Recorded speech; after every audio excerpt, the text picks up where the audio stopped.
Om Shanti. Good morning आप सभी बाबा के रूहानी फरिश्तों को। आशा करता हूँ आप सभी आनंदमय होंगे, क्योंकि ये ब्राह्मण जीवन जो बाबा ने हमें दिया है, इसी का गायन आज तक चलता आया है कि मनुष्य जीवन अनमोल है, हीरे तुल्य है। बाबा ने कहा, बच्चे, मनुष्य जीवन में भी ये जो ब्राह्मण जीवन है, दिव्य अलौकिक, ये जीवन अनमोल है, क्योंकि इसी के ऊपर सारे कल्प का आधार है। चाहे देवतापन हो, क्षत्रियपन हो, द्वापर युग में जो कुछ भी है, तो ये ब्राह्मण जीवन जिनका वर्तमान समय जिन ब्राह्मणों का उज्जवल है, शांति की अनुभूति के तले चल रहा है और आनंदमयी स्थिति का वो अनुभव करते जा रहे हैं, तो भविष्य तो उनका है ही है उज्जवल। भविष्य की चिंता नहीं कर, दुनिया में भी कहते हैं। कई बार देखा गया है मेरे बहनों भाइयों कि भविष्य के चक्कर में लोग वर्तमान को दांव पर लगा देते हैं, वर्तमान को भूल जाते हैं। ना वर्तमान रहता है फिर उन्हें, ना भविष्य मिलता है। इसका एक शब्द में आपको सीधे सीधे शब्दों में कहूं, देवता बनने के चक्कर में मानवता भी नष्ट कर देते हैं, अर्थात इंसानियत भी भूल जाते हैं कि आखिर इंसानियत किसे कहते हैं। तो जरा वर्तमान पे गौर करते चलें और अपने जीवन को सजाते चलें, संवारते चलें। बस यही बाबा की भी हम बच्चों के लिए आशा है, और आपके इस भाई की भी, अपने लिए और आप सबके लिए भी। आज बाबा की मुरली 15 जून 2023 के महावाक्यों का सार। मीठे बच्चे, सोई हुई तकदीर को जगाने का साधन है पढ़ाई। दुनिया में भी पढ़ाई की बहुत वैल्यू है, और यहाँ पर भी जो आत्माएं इस ईश्वरीय ज्ञान को गहराई से समझने की कोशिश करती हैं, जोर लगाती हैं बीसों नाखूनों का, वो बहुत आगे बढ़ जाती हैं। मीठे बच्चे, सोई हुई तकदीर को जगाने का साधन है पढ़ाई। यह पढ़ाई ही सोर्स ऑफ इनकम है, यह पढ़ाई ही सोर्स ऑफ इनकम है, जिससे 21 जन्मों के लिए तकदीर जग जाती है। याद रहे, पढ़ाई में भी माया विघ्न डालती है। जब आप मुरली लेके बैठेंगे तो नींद आएगी, जब आप कुछ मनन चिंतन करने बैठेंगे तो लगेगा नहीं, अभी नहीं, बाद में कर लेंगे, आधी आधी। लेकिन नहीं, हमने ऐसे भी देखे अमृत वेले, योग के समय, या फिर मुरली मनन चिंतन करने के समय, कि वो पानी रख करके बैठते हैं, छींटे मार लेते हैं, चुटकी काट लेते हैं, और तो और शुद्ध सरसों का मस्टर्ड ऑयल, वो भी आंखों में। मैंने कहा, भाई ये क्या लगा रहे हो? बोले ना, जैसे ही हम पढ़ने बैठते हैं आंखें एकाग्र होती तो नींद आ जाती। मैंने कहा, वाह, ये आत्मा आगे निकलेगी, इसे दुनिया की कोई ताकत नहीं रोक सकती। और आज बड़े बड़े आश्रम के इंचार्ज बने बैठे हैं वो दिव्य आत्माएं, हमारी बहनें और भाई भी। तो साथियों, एक श्रेष्ठ सफर के हम सफरों, ये अनुभव युक्त बात है कि अपने ऊपर अटेंशन जिन्होंने दिया वो आगे बढ़े, जिन्होंने नहीं दिया वो वहीं के वहीं रह गए, बल्कि उससे भी नीचे चले गए। तो पढ़ाई पर बहुत ज्यादा अटेंशन देना है। हर वो बात जो बाबा ने हमें समझाई है वो हमारी समझ से कहीं बाहर ना रह जाए, इसलिए मेहनत करनी है इस पढ़ाई पर भी। मीठे बच्चे, सोई हुई तकदीर को जगाने का साधन है पढ़ाई। यह पढ़ाई ही सोर्स ऑफ इनकम है, जिससे 21 जन्मों के लिए तकदीर जग जाती है। गीत कौन सा बजा होगा, उससे पहले प्रश्न। इस रूहानी कॉलेज की एक विशेषता तो सुनाओ जो दुनिया में किसी और कॉलेज की विशेषता नहीं है। सुनो बच्चे, बाबा खुद बता रहे हैं, बच्चे, यह एक कॉलेज ऐसा है जहां कोई मनुष्य गुरु अथवा टीचर नहीं है। स्वयं निराकार परम पिता परमात्मा शिव, भगवान जिनको कहते हैं, अल्लाह, खुदा, गॉड, वो टीचर बनकर आए हैं। त्वमेव विद्या द्रविणमम देव देवा, हे देवों के देव, हे विद्या के दाता, हे ज्ञान के सागर, उसको कहा जाता है। विद्या की देवी सरस्वती है, लेकिन उस सरस्वती ने भी उस ज्ञान सागर से प्राप्त किया है। तो स्वयं निराकार भगवान टीचर बनकर पढ़ाते हैं। ऐसा विचित्र बाप जिसे अपना कोई चित्र नहीं, अपना कोई बाप व टीचर नहीं, वो आकर के ऐसी पढ़ाई पढ़ाते हैं जिससे बच्चों की किस जन्मों की तकदीर जग जाती है। उस पढ़ाई में तो एक जन्म की तकदीर बनती है, इस पढ़ाई से 21 जन्मों की तो क्या, बाबा कहते भी हैं बच्चे पूरे कल्प की तकदीर का आधार है ये संगम युग। धीरे धीरे चलना सीखो, संभल के चलो, देखभाल के चलो, सोच समझ के चलो। आपको लगता है कि वो फलाना बहुत आगे निकल गया, जाने दो, उसकी अपनी किस्मत है, उसका अपना पार्ट है ड्रामानुसार, अच्छी बात है, उससे भी सीखो कि कैसे निकला, लेकिन होड़ में नहीं, होड़ में नहीं। होड़ बहुत खराब चीज है, होड़ ही कभी कभी इंसानियत को खो देती है। इसलिए संभल कर चलो, धीरे धीरे चलो, बाबा साथी है, बाबा आपको पहुंचाएगा मंजिल पे। और हो सकता है आगे जो जा रहा है दौड़ दौड़ के, उससे आप आगे पहुंच जाएं, जब समझ जाएंगे, सीख जाएंगे चलना तो। लेकिन चलो जरूर, क्योंकि पूरे कल्प की तकदीर का आधार बाबा हमारा संगम पर बना रहा है। आज का गीत आप सब समझ ही गए होंगे, तकदीर जगा कर आई हूं, और बनाना है, यहाँ जग गई, हम बाबा के बन गए। अब इस तकदीर को और बनाना है, और चमकाना है, और बढ़ाना है इस तकदीर की लकीर को। खुद ही को कर बुलंद इतना कि खुदा भी पूछे, बंदे बता तेरी रजा क्या है। बोलो बाबा जो तू दे दे उसी रजा में मजा है ना। ऐसी स्थिति हो। बच्चे सतयुग में क्या बनना चाहते हो, बाबा जो आप बना दे, बाबा जो आप बना दे, वो बनाएगा वही जिस जैसा आपका पुरुषार्थ होगा। लेकिन उस चाहत की भी चाहत अंदर में ना रहे, इतना निस्वार्थ प्रेम ईश्वर से करना सीखो, और ईश्वर की बनाई हुई दुनिया और लोगों से करना सीखो। ओम शांति।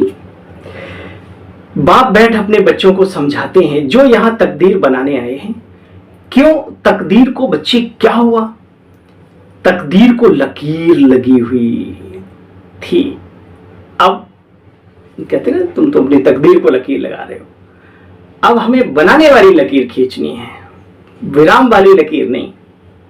भारत बच्चे सतयुग में तकदीरवान था। इसी भारत में देवी देवताएं थे, तकदीर उनकी जगी हुई थी। अभी बच्चे तकदीर जैसे कि उजाई हुई है, उजाई माना बुझी हुई है, दीपक बुझा हुआ है रोशनी का।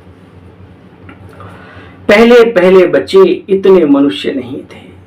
कितने थे फिर?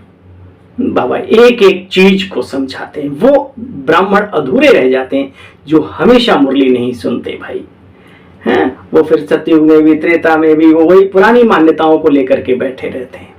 बाबा कहते सतयुग में इतने मनुष्य नहीं थे जितने इस कलयुग में। फिर कितने थे सुन, 9 लाख, 9 लाख तारे, 9 लाख गौएं, 9 शब्द नवरत्न, बहुत मशहूर है, फेमस है।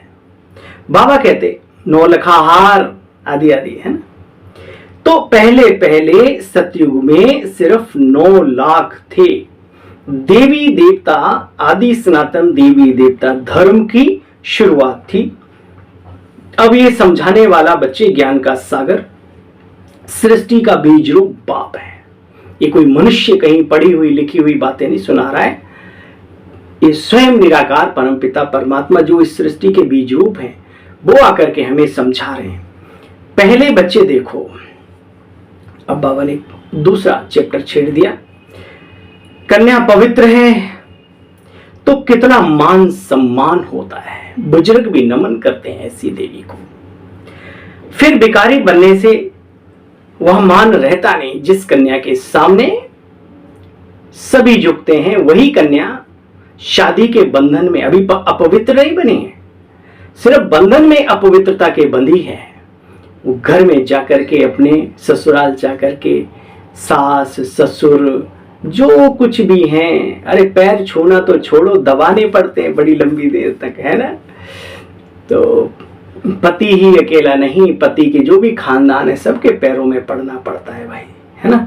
तो फिर बाबा एक मिसाल देते हैं बच्चे, पवित्र आत्माओं की कितनी कीमत थी और आज घोर कलयुग में भी है। बस संत महात्मा ऋषि मुनि इतना भावना से पूछते हैं, इस भारत हमारा भावनाओं से भरा हुआ है, क्यों?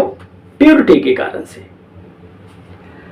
कहते हैं कन्या वो जो 21 कुल का उद्धार करे। अब बाप बैठ समझाते हैं, यह जो ब्रह्मा कुमारियां हैं भारतवासियों का 21 जन्म के लिए उद्धार करने के लिए आई हैं। हमारी बहनें, भारत तो क्या पूरे विश्व, और विश्व ही संपूर्ण भारत होता है एक समय पर। बाबा कहते 21 जन्मों का उद्धार करने के लिए आई हैं। बाबा की बच्चियां हैं ये। इस समय भारतवासियों का 21 जन्मों के लिए उद्धार करती हैं। सब कुमारियां हैं बच्चे, ब्रह्मा की कुमारियां हैं। भले कोई माता भी हो, शादी भी की हुई, लेकिन ब्रह्मा कुमार कुमारियां बने तो भाई बहन हो गए, काम कटारी चला नहीं सकते बच्चे। पवित्रता का बहुत सम्मान है। सन्यासी आदि पवित्र बनते, उनका भी कितना मान सम्मान होता है बच्चे। जानते तो हो ना, भारत में पवित्रता थी तो भारत सदा सुखी और विश्व में पताका फहरता था, यानी विश्व ही एक भारत था, है ना। फिर धीरे धीरे लोग जाते गए और आज भी वो अपनी भारत माँ को याद करके बड़े खुश होते हैं, यहाँ की मान्यताओं को मानते हैं। वो जानते हैं हमारे पूर्वज भारतीय थे, हमारा देश भारत से ही आया है, भारत से बना है। कोई भी कारण भी बाबा ने बताए हुए हैं कि कैसे द्वापर युग में हलचल होती है और ये भौगोलिक जो सिस्टम है इसके अंदर भी कुछ गड़बड़ियां आती हैं, टुकड़े के टुकड़े चले जाते हैं, बीच में समुद्र आ जाता है ना, आदि आदि। देखो बच्चे, तुम जानते हो भारत कितना महान था, कितना सुखी था, संपूर्ण निर्विकारी था। आज भी मंदिरों में जाकर के गाते हैं, तुम सर्वगुण संपन्न हो, 16 कला संपूर्ण हो, हम निर्गुण हारे में कोई गुण नहीं। अब वास्तव में देखो बच्चे, जो है अपने आप को हिंदू कहलाते हैं, अब हिंदू कोई धर्म नहीं है। ये बाबा डंके की चोट पर आज से 86-87 वर्ष पूर्व से कहता आ रहा है और लोग सुनते आ रहे हैं, लोग जानते हैं कि ये सत्य है। बाबा कहते हैं फिर क्या था? अगर ये धर्म हिंदू धर्म नहीं है तो क्या था? तो बाबा कहते हैं ये आदि सनातन देवी देवता धर्म की आत्माएं जो आज अपने आप को हिंदू कहलाने लगी हैं, ये जब शुभारंभ हुआ इस सृष्टि का, जिसको सतो प्रधान सतयुगी वैकुंठ दुनिया कहते हैं, वहां पर उस निराकार शिव ने प्रजापिता ब्रह्मा के द्वारा संगम पर जो धर्म बनाया था वो वहां करके प्रैक्टिकल में राज्य करता है, साम्राज्य होता है उन आत्माओं का। तो बाबा कहते बच्चे आदि सनातन देवी देवता धर्म। अब बच्चे देखो, यूरोप में रहने वाले कोई यूरोपियन कोई उनका धर्म थोड़ी है भाई। पंजाब में रहने वाले पंजाबी है, लेकिन पंजाबी उनका धर्म थोड़ी है। कहीं पर भी पाकिस्तान में रहने वाले पाकिस्तानी कह सकते हो, लेकिन धर्म तो उनका इस्लाम है ना। तो ऐसे ही बाबा बता रहे हैं बच्चे, हिंदुस्तान में रहने वाले हिंदू नहीं है, लेकिन ये आदि सनातन देवी देवता धर्म की आत्मा। आज इसलिए भी आज कहते हैं हिंदू धर्म बुरा कर्म, क्योंकि दिव्यता है उनके अंदर, उनके खून में आज भी सर्व का सम्मान है, सर्व परोपकारी हैं, सर्व हितकारी हैं। अरे मनुष्य और पशु पक्षी को छोड़ो, प्रकृति के पत्ते पत्ते के भी हितकारी हैं। मुझे याद है जब मैं बहुत छोटा था तो हमारी मदर कहती थी, आज भी हैं, कि बेटे तुलसी के पत्ते तोड़ने चाय में डालने के लिए तो पहले तुलसी के पैर छूना, कहना हे तुलसी माता मुझे अपने 4-5 दल दे दो चाय में डालने। या कोई अक जैसा पौधा है, वो तो अक ही होता है, उसको भी कहते टच करके फिर उसमें से पत्ते तोड़ना, कहना मुझे 10 पत्ते चाहिए इस औषधि के लिए। कमाल है। आज मुझे याद आता है हम उस धर्म से नाता रखते हैं। ठीक है, जिसको कहते हैं दया धर्म का मूल है, तो मूल इस मूल धर्म में था, है और आगे भी रहेगा। बाबा कहते बच्चे देखो, जो जो धर्म स्थापक आते हैं बच्चे, वो आत्माएं पहले पवित्र होती हैं। अभी बहुत ही गहरा रहस्य बाबा इसमें समझा रहे हैं, जो शायद बीके भी बहुत कम जानते हैं। दुनिया में तो कोई जानता ही नहीं, इवन उस धर्म के लोग भी नहीं जानते। जो भी धर्म दुनिया में बनते हैं, बाबा कहते पवित्र आत्माएं आकर के धर्म स्थापन करती हैं। अब पवित्र आत्मा कोई धर्म स्थापन तो कर भी ना सके। देखो बच्चे, पहले वो अपवित्र होते हैं। बाबा ने नाम लिया भाई, जिनके बालक बच्चे भी थे गुरु नानक जी के या और भी अन्य, तो फिर बाबा ने प्रजापिता ब्रह्मा का नाम लिया कि बच्चे ये तो अपवित्र था, शरीर भी अपवित्र था। तो इसमें शिव बाबा ने प्रवेश करके एक नई दुनिया की स्थापना का कार्य किया। ऐसी जो अन्य धर्म होते हैं, वो फिर क्या होता है, ऊपर से धर्म की आत्मा आती है, उनमें प्रवेश करती है और एक नए धर्म का शुभारंभ करती है। सजाएं जो मिलती हैं, जैसे क्रॉस पे चढ़ाया गया या कष्ट होता है या शारीरिक जो भी, तो वो उस आत्मा को मिलता है जो पहले से उस शरीर में थी। उसके भी हिसाब किताब होते हैं, उसके कारण से जितना जिसका हिसाब किताब उतना, वो प्योर आत्मा जो आई है उसको वो निकल जाती है उस समय पर। ये बहुत ही गहरे रहस्य हैं जिनको हमें समझना है। समझ गए हो तो महान हो, नहीं समझे हो तो समझ लो, अच्छा है। क्योंकि जब तक मन में कोई भी प्रकार का क्वेश्चन रहेगा, आपके पुरुषार्थ में रंगत नहीं आएगी। बाबा कहते बच्चे, मैं तुम बच्चों को समझाता हूं। क्यों? मैं तुम आत्माओं का बाप हूं। बाप कहते बच्चे, तुमने 84 जन्म अभी पूरे किए। मेरा तो कोई शरीर है नहीं, ब्रह्मा विष्णु महेश का भी शरीर है सूक्ष्म, परंतु मेरा तो ना सूक्ष्म शरीर है और ना कोई स्थूल शरीर है। मैं तो अशरीरी हूं, स्टार हूं, सूक्ष्म वो भी। ये स्टार तो आसमान में दिखते हैं, ये सूक्ष्म अलौकिक दिव्य स्टार है। जैसे तुम आत्माएं हो वैसे मैं भी हूं। तुम शरीर धारण करती हो। कहते हैं भ्रकुटी के बीच में चमकता है एक अजब सितारा। अजब माना तो दिखाई नहीं देता, गजब माना जो सबसे ज्यादा ताकत रखने वाला। आत्मा बहुत छोटी है, लाइट का साक्षात्कार करके ज्यादा करके सफेद लाइट हो जाती है साक्षात्कार। अभी कितनी करोड़ों आत्माएं हैं बच्चे, जानते हो? सतयुग में इतने शरीरधारी आत्माएं नहीं होंगी। अगर सतयुग में भी इतनी अरबों आत्माएं होती तो फिर बच्चे क्या हाल हो जाता उस दुनिया का भी, कलयुग भी बन जाती। सतयुग रहता नहीं है ना। बाबा कहते फिर मजा ही नहीं आता।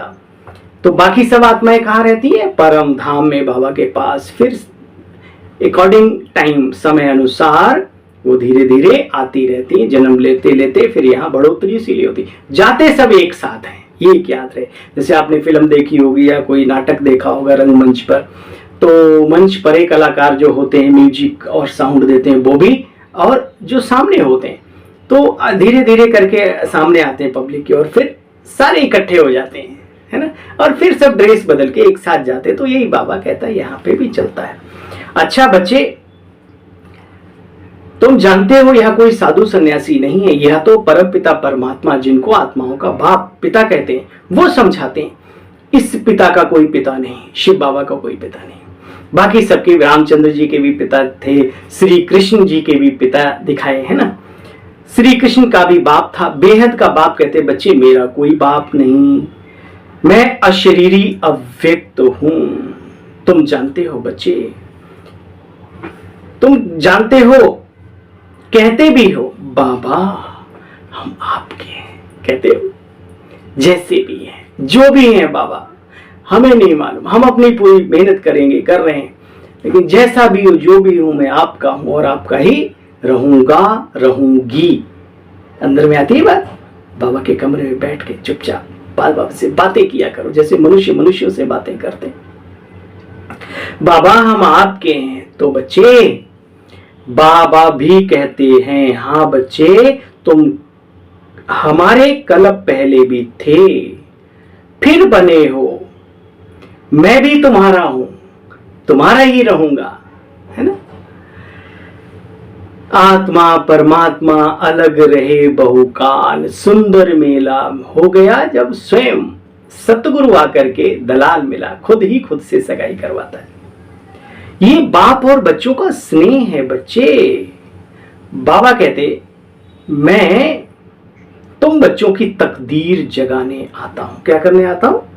तकदीर जगाने। बाप सन्मुख आकर के पढ़ाते हैं, इसलिए गाते ना, तुम मात पिता हम बालक तेरे, तुम्हारी कृपा से सुख घनेरे। तो किस मात पिता की कृपा से सुख घनेरे? शिव बाबा, जो माता भी है पिता भी है, और साकार में अलौकिकता में प्रजापिता ब्रह्मा हमारी माँ भी है और अलौकिक पिता भी है।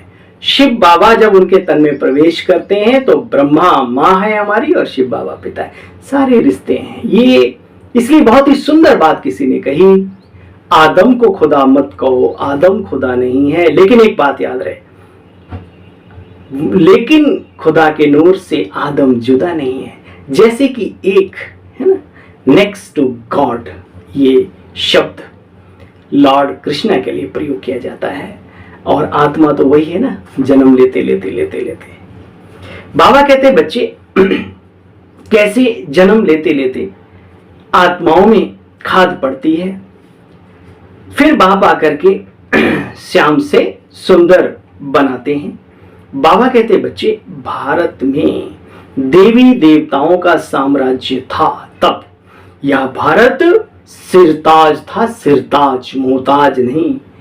मोहताज बनाया बुराइयों ने, और फिर से बाबा कहते सिरताज बनेगा, सिरमौर, विश्व गुरु। नींव तो पड़ गई है, आप महसूस करते ही होंगे, बस अपने आप को भी उस काबिल बना लो नई दुनिया के। भगवान आज तुम्हारी तकदीर जो डूबी हुई थी अब वह जग चुकी है। विश्वास होता है? करो विश्वास, भरोसा। खुद पे भरोसा है तो ये दांव लगा ले। दुनियावी चीजों में दांव लगता है, उसमें जीत भी होती तो हार भी होती, लेकिन यहां जीत ही जीत है। हाँ, कम या ज्यादा, लेकिन जीत निश्चित है ना भाई। जितना तगड़ा दांव लगाओगे उतनी बड़ी जीत होगी। ये है भगवान आज तुम्हारी तकदीर जो डूबी हुई थी वो अब जग चुकी है। तकदीर बन जाने की यह पढ़ाई है बच्चे, पढ़ाई। स्वर्ग का मालिक बनना है ना, तो स्वर्ग का मालिक तो स्वर्ग का रचयिता ही बना सकता है। जो स्वर्ग को रचने वाला है वही स्वर्ग का मालिक बना सकता है। नरकवासी तो माया बनाती है, माया, बुराइयां प्रवेश कर जाती है धीरे धीरे। शुद्ध चीज रखो, मिट्टी चढ़ते चढ़ते। आप अपने कमरे को बंद कर दो कहीं बिल्कुल चारों तरफ से, फिर भी उसमें मिट्टी के कण आते आते, अरे ज्यादा नहीं होगा तो छिपकली, छछूंदरे और वो क्या क्या बोलते हैं, वो जो जाले वाले बना देती, मकड़ा, मकड़े, है ना, क्या क्या। आप आओ 10 दिन के बाद खोलो उसमें, तो ऐसे ही है, स्वतः ही गंदगी आ जाती है मन में। जब स्वच्छता पूर्ण नहीं रहती तो फिर कमी आ जाती है, और बढ़ते बढ़ते बढ़ते ज्यादा बढ़ जाती है। तो बाबा कहते बच्चे गाते भी हैं, दुख में सुमिरन सब करें, सुख में करे न कोई। जो सुख में सुमिरन करते तो भाई दुख काहे को होते। लेकिन सिस्टम है, जब सृष्टि सतो प्रधान है, देवताओं का साम्राज्य, वहां कोई भक्ति पूजा पाठ की आवश्यकता नहीं है। ये कब से शुरू होती? द्वापर युग से। जब आत्मा डाउन में ज्यादा आती है, दुख की शुरुआत होती है, तब वो ईश्वर को याद करती है। और शुभारंभ भी शिव की भक्ति से। भले शिव को नहीं जानते, लेकिन अंदर में संस्कार तो है ना। प्रथम जो मंदिर है सोमनाथ का बनाते, हीरे का शिवलिंग होता है उसमें, और उस राजा वीर विक्रमादित्य जी को देख करके फिर अनेक राजाएं अपने अपने प्रांतों में, इसलिए 12 ज्योतिर्लिंगम मठ आज भी मशहूर है, उन्हें शिवालय भी कहा जाता है, क्योंकि शिव जो कि दिव्य ज्योति पुंज है, उनका ही प्रतीकात्मक स्मृति चिन्ह है वो। बाबा कहते बच्चे इन बातों को बाप अच्छी रीति बैठकर समझाते हैं। या दादा भल शास्त्र आदि पढ़े हुए थे, परंतु मुझे तो नहीं जानते थे। शास्त्रों की नॉलेज लेकर के कभी घमंड ना करना मेरे दोस्तों, मेरे बहनों, मेरे भाइयों। शास्त्रों का ज्ञाता तो रावण भी था और कुंभकर्ण भी था, लेकिन थे कौन? कर्म विहीन, कर्म से गिरे हुए, इसलिए उन्हें दैत्य की श्रेणी में डाला गया। जो शास्त्र विदित जीवन जिए वो श्रेष्ठ है, भले ज्ञाता हो या ना हो। बाबा ने हमें आकर के शास्त्रों का सार समझाया है, वो जीवन दिया है जो शास्त्रों में, उपनिषदों में, वेदों में लिखा हुआ है। पवित्रता, परम बलम परम औषधम, चरित्र का बल सबसे श्रेष्ठ बल है। तो देखिए ब्रह्मा कुमार कुमारियों का जीवन है, खाद्य पदार्थ अच्छे जाने चाहिए, यानी भक्षणम अच्छा होना चाहिए, भोजन अच्छा होना चाहिए, सात्विक। तो देखिए बाबा ने लहसुन प्याज तक के लिए मना किया हुआ है। तो ऊंचा कौन? सिर्फ ज्ञानी या जो प्रैक्टिकल? अपने से बात करो, फिर आगे बहस करने का सोचो, नहीं तो पहले अपना जीवन वैसे बनाओ। तो बाबा कहते बच्चे भले शास्त्र आदि पढ़े हुए थे दादा लेखराज, परंतु बाप को तो नहीं जानते थे। निराकार शिव बाबा कौन है उसको तो नहीं जानते थे।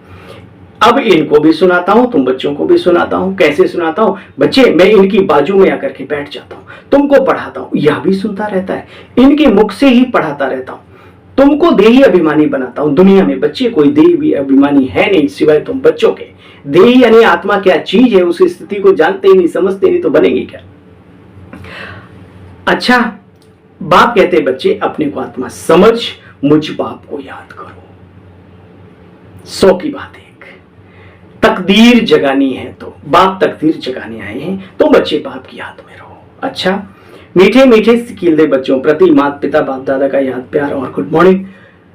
रूहानी बाप की रूहानी बच्चों को नमस्ते। हम सब रूहानी बच्चों की बाबा आपको भी good morning, very good morning, double ओम शांति, 1000 गुना नमस्ते नमस्ते नमस्ते, ओम शांति। सार का भी सार सुनेंगे। पढ़ाई पर पूरा ध्यान देकर 21 जन्मों की अपनी तकदीर बनानी, एक बाप की मत पर चल अपना खाना आबाद करना, आत्म अभिमानी बनना है, याद की यात्रा से आत्मा को संपूर्ण पावन बनाना है। वरदानी बाबा का वर अपने बच्चों के लिए वरदान क्या है सुनो। सदा अपने आप में शुभ उम्मीदें रख, दिलशाह बनने वाले बड़ी दिल फ्राक दिल भव। खुद में भरोसा जरूर रखो, ना उम्मीद नहीं, उम्मीदवार बनो। सदा अपने में शुभ उम्मीदें, एक एक शब्द में बड़ी गहराई है, कई घंटे लग जाएंगे इनका अर्थ निकालते। जानते आप भी हो, जानते हम भी हैं, क्योंकि रोज मुरली सुनते हो, इसलिए समय की सीमा को देखते हुए मैं आगे बढ़ रहा हूं। सदा अपने आप में शुभ उम्मीदें रख, दिल शाह बनने वाले बड़ी दिल फ्राक दिल भव। अब इसका स्पष्टीकरण बाबा ने स्वयं भी दे दिया। बाप दादा कहते बच्चे सदैव अपने में शुभ उम्मीदें जिंदा रखो, कभी भी नाउम्मीद मत बनो, दिल शिकस्त मत बनो, छोटी सोच मत रखो, कभी भी नाउम्मीद नहीं बनो। जैसे बाप ने हर बच्चे में शुभ उम्मीदें रखी हैं, कोई कैसे भी हो, जैसे भी हो, बाप लास्ट नंबर से भी कभी दिल शिकस्त नहीं बने। सदा ही उम्मीद रखी कि ये बच्चा भी दुनिया की आत्माओं से अच्छा है और आगे बढ़ सकता है।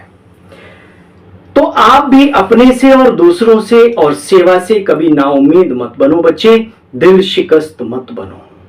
कभी जिंदगी की जंग है, इसमें कभी कभी हार भी होती है, लेकिन ये सोचकर छोड़ देना मैदान कि पता नहीं हम जीतेंगे नहीं जीतेंगे। अरे हम नहीं जीतेंगे तो कौन जीतेगा? साथी हमारा कौन है, हमारा शिक्षक कौन है, हमारा रथी कौन है? देखो बच्चे, दिल शिकस्त नहीं बनो, फिर क्या बनो? दिल शाह बनो, दिल शाह। शाह माना फ्राक दिल, बड़ी दिल वाले। कभी भी कमजोर संस्कार धारण नहीं करो, नॉलेजफुल बन माया के भिन्न भिन्न रूपों को परख कर विजयी बनो। विजयी बच्चे, विजयी स्लोगन है आज का।